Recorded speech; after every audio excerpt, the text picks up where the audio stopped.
We begin with emotional testimony from the mother of Laci Peterson as she faced her daughter's killer. Scott Peterson was resentenced to life in prison without the possibility of parole. He was convicted for killing his wife Laci and their unborn child. KPIX 5's Max Darrow was one of the few reporters inside the San Mateo County courtroom. Max? Many of Laci Peterson's family members saw Scott Peterson in person for the very first time in nearly 20 years. Speaking directly to Scott, Laci's mom called him a coward, evil, and said he will forever be responsible for Connor and Laci's murders. Appearing in a jumpsuit and chains, Scott Peterson was officially resentenced for the 2002 murder of his pregnant wife Laci Peterson and their unborn son Connor. In a San Mateo County courtroom, Judge Ann Christine Masulo sentenced Peterson to life in prison without the possibility of parole.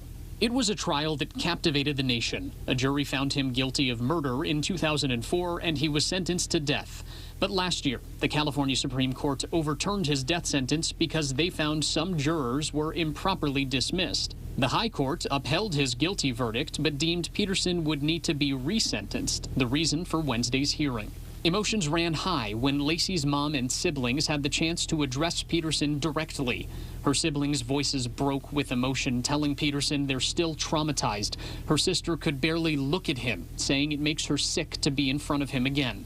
Laci's mom glared at Peterson as she spoke. She told him, quote, "No matter what happens, no matter what transpires in the future, there are two things that will never change. Laci and Connor will always be dead, and you will always be their murderer." Peterson's attorney maintained his innocence and sparred with the prosecution at times. Peterson's supporters were there in the courtroom as well.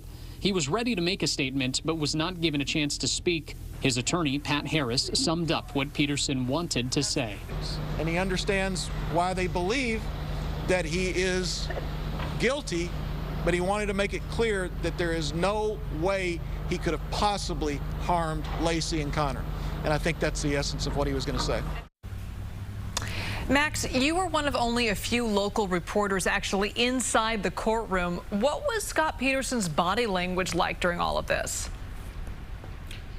Liz, overall, I'd say he was pretty calm and collected. There was one point where it appeared that he kind of shook his head when the prosecution was rehashing some of the details from the trial. But something that really did jump out to me was a moment during the time when Laci's family was going and talking to Peterson directly from across the courtroom.